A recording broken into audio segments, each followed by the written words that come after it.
There's so much stuff on social media. There's so much opinions. The biggest thing is how men have thoughts about what women should be doing. And women have thoughts about women. Like, you're not, I get it. I know what it's going to be like. Some people that's going to be like, what? Yeah. Hey, welcome to the first episode of Season 4, Tasha Talks Life, formerly Sis Stop Sulking Podcast. I'm your host, Miss Tasha Talks Life. This is the show where you're going to have the conversation you didn't know you needed. I help you to trade burnout for balance, clarity, and radical self-love. So excited for Season 4. If you're new here, welcome. I think you're going to like it here. New set, as you can see. Same mission, same vibe, same energy. I just feel like I wanted to bring back solo episodes.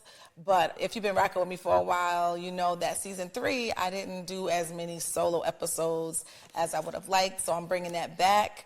And to start that off, I want to talk about a confession. What do you call it? Like a truth bomb, if you will. So it has been 2 months since I have had any alcohol. I just didn't have the urge anymore. It was like, I don't need it. I don't want to, I'm just not going to drink just to be drinking because I'm at a place like that. So it's been 2 months.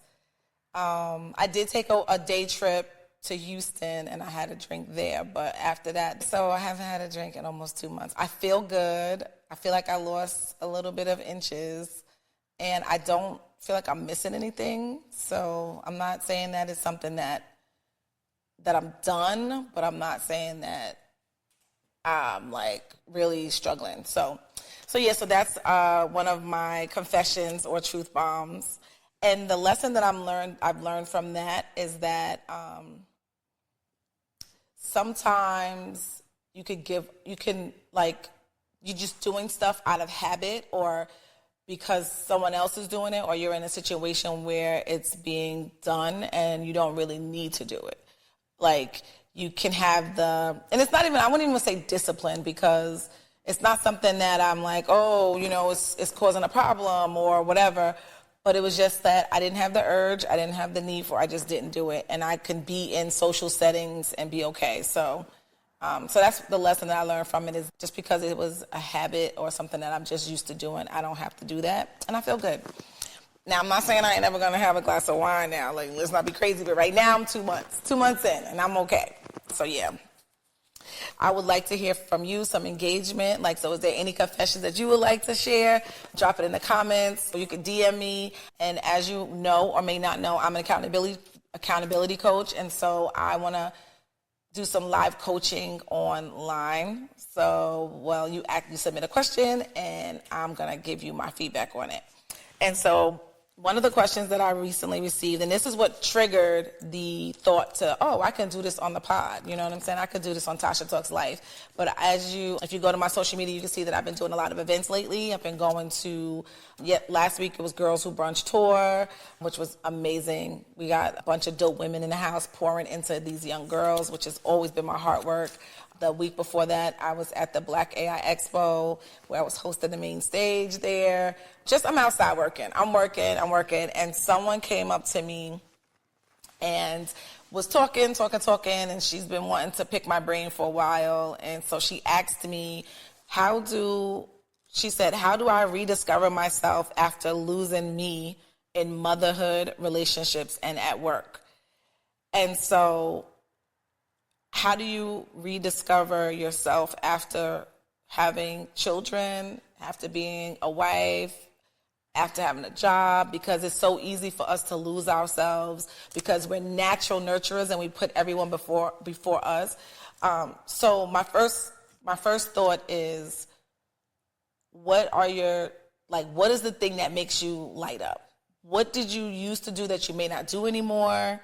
What is something that a hobby that you used to have? It's like when we become adults, we forget to play, we forget to dream, we forget to try things. And what is that thing that you like to do? And start with something small, and make sure that you make time for it. A lot of times we don't do those fun hobbies, we don't play games, we don't entertain ourselves is because we're like, well, when do we find the time amongst doing all the things, right? So think that would be the first thing. What are the things that you used to do as a kid, even if you have to go back to? And so for me, when during COVID, I wrote my book. I've been sitting on the thought of writing a book for years. I am a published author. I published a book in 5th grade with my class. And so I've always been a writer.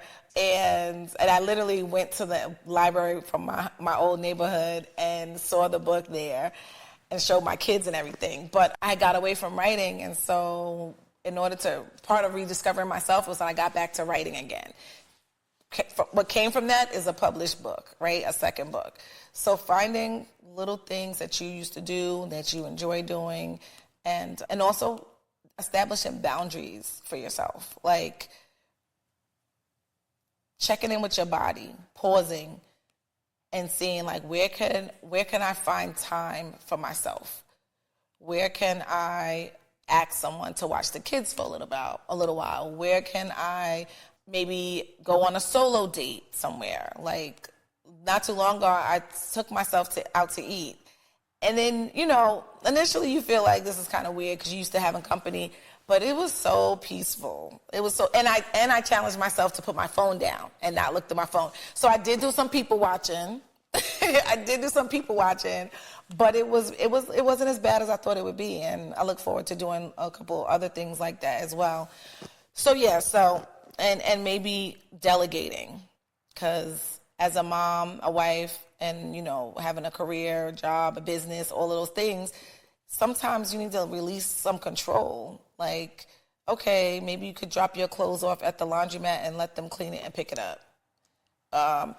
Maybe you could meal plan on a Sunday or a Saturday and have all the meats done for the week. So now all you have to prepare is the starch and the vegetable.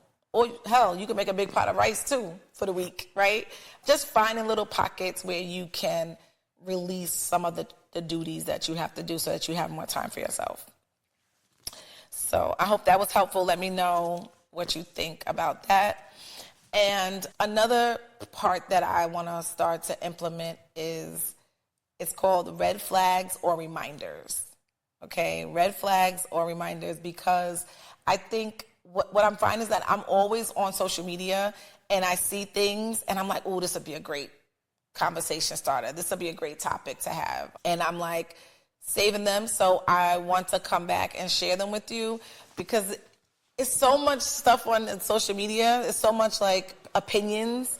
So many people have like their thoughts about, the biggest thing is how men have thoughts about what women should be doing. Like, and women have thoughts about women. Like, you're not, I get it. I know what it's going to be like. Some people that's going to be like, what? Yeah. As a male, you know what you like from a woman. As a woman, you know what you like from a male. But like men telling women what to do to their body and stuff like that, that's weird to me. It's like, so this guy he posted a video and he was saying how to tell if your partner or if a guy you're talking to is on a DL. And I was like, wait a minute, like what?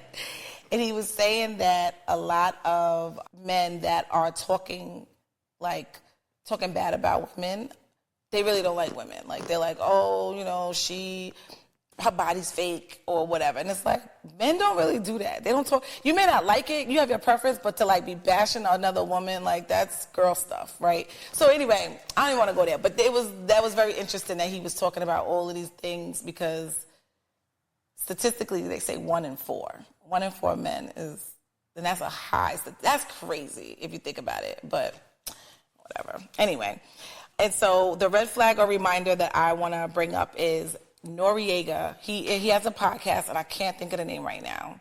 Do you know the podcast name? Drink Champs. Drink Champs, yeah. So he was on with Angie Martinez, and he was saying that he can't trust a guy if he knows that guy cheats on his wife. Because he's like, that's the person that lays with you. That's the person that, you share things with. And if you're cheating on her and we're doing business, who's to say you're not going to do me dirty? And so I want to ask you, is that a red flag or is that like a reminder? Do you think that that's true? I personally think that that's true. I feel like you lack integrity, period. That's not, you know what I'm saying? Like, you're not going to treat me, a person that you're doing business with, better than you're going to treat your partner, right? So, and it was shocking to hear him say that because, you know, usually rappers have like this bad reputation, but he said that, and so I wanted to highlight that. Is that a red flag for you if somebody is a friend of yours or a business partner or something that you know is not faithful, but you do business with them? Does that make you feel like, or it doesn't bother you? It's not your business. I wonder what you think. So leave a comment below. I wanted to come in and introduce episode 1 of season 4, what to expect. You can expect guests, you can expect solo episodes where I'm teaching strategies, tips, if there's something specific that you want to talk about. I'm also going to be doing some trending topics, also some truth bombs, and some coaching. So if you have a question, like the one I mentioned earlier, anything like that, feel free to drop it, email me, DM me, and I will answer those on the show, so you can come back. Share this episode with at least 1 or 2 friends. I'm trying to get to 5. I'm really trying to get to 1,000, but I'm trying to be a little modest. So I'm gonna start somewhere. I'm trying to get to 500. If you came this far in this episode, please like it, subscribe, and share it. It's free. It ain't gonna cost you anything. And so I want you to have an amazing rest of the week and to be well. And I will see you in the next episode. Till next time.